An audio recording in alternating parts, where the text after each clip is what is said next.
Hello, I'm speaking to you directly from my basement because this week I'm on a week of continuing education, and it was especially well deserved, I think, after all this time of Lent and this Holy Week, Easter weekend, and preparing myself for the coming of Amy Jill Levine at Canada United Church on Friday the 5th and Saturday, April the 6th. Of course, you're more than welcome to join us if you haven't done so and register. And my reflection this week is a bit because I'm on this week is the realization that not the realization that we live in a society of performance. I think most of us knows that.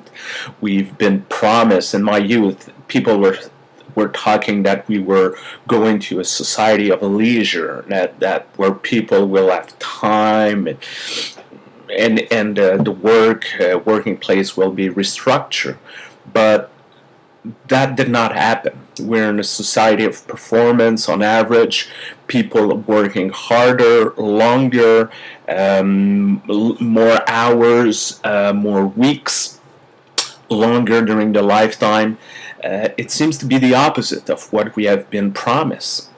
And when we're not working, we're still in this mindset.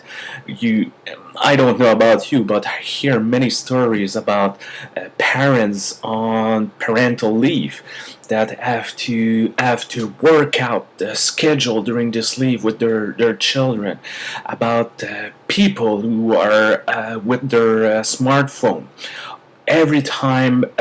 Everywhere they go, every time of the day, they need to have their smartphone just in case their employer will call them. Some people, because of their job, for example, my wife, she's a faculty in the university, and when she have a sabbatical, which is normal in the collective bargaining agreement, she need to provide all the details of what she will do.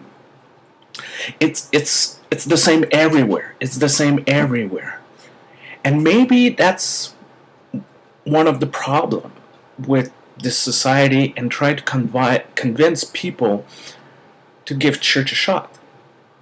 Because when we look at it, nothing is really achieved when one going to church or is involved in church. There's no money made. There's no program necessarily achieved. Sometimes it's very difficult to evaluate success or not. We looking for some markers, but it's very difficult. So in a way, we end up in a society that we are very countercultural. And some people likes it. They said, oh, we're against the culture, we are a prophetic voice, that's wonderful. Maybe. But the effect of this is, yes, we're countercultural.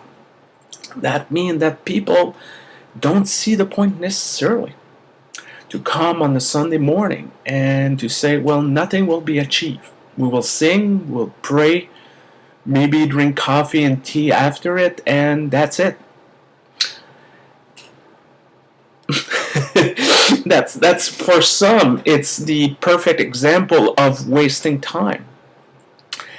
But maybe what we need to remind, it's we're not machines, we're not computers, and sometimes we need those moments.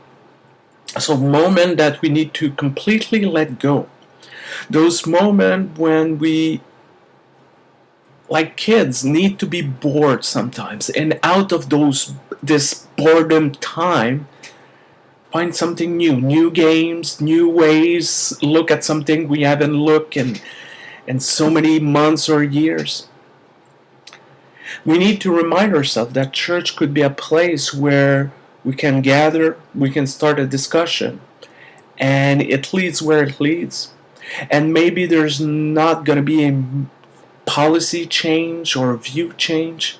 We're just having a conversation about our values, about how we see things, about our doubts, about our journey, and that's okay. And that does not mean to be more than this. So I hope for you that the next few days will be some space, that you will allow yourself to create some space where nothing is planned. Absolutely nothing is planned. That you will be able to be in the moment and forget what happened 15 minutes prior and or what would happen in half an hour later in that day. That you will be in the moment and see what happened. Just take the time to breathe in, breathe out. Just enjoy the moment and see what happened. And see how the holy can break into that moment. Have a great week. I hope I will see you soon. Take care.